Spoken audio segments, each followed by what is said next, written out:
Ika-40 kabanata. Pagkatapos ng mga nangyaring ito, nagkasala sa Paraon ang pinuno ng mga taga-silbi niya ng alak.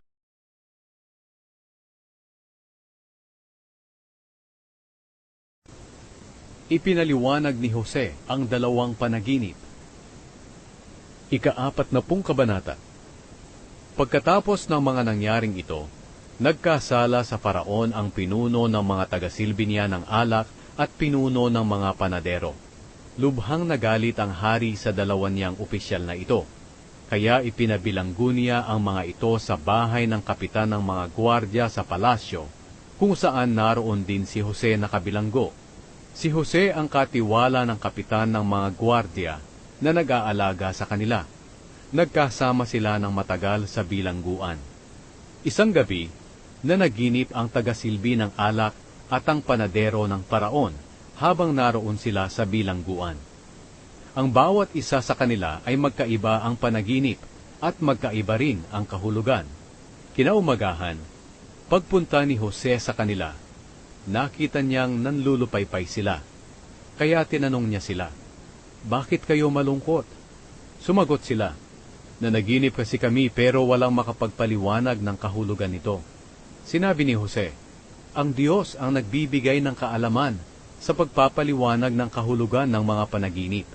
Sige, sabihin niyo sa akin kung ano ang mga panaginip ninyo."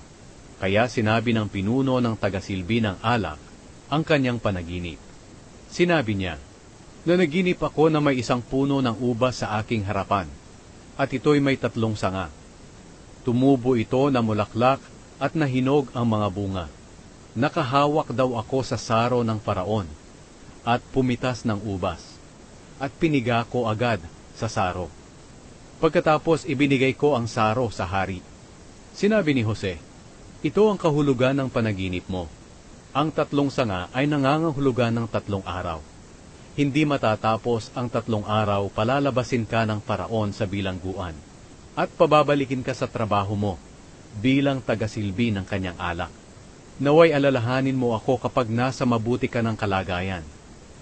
At bilang pagpapakita ng kabutihan mo sa akin, banggitin mo rin ako sa Paraon para matulungan mo ako na makalabas sa bilangguan.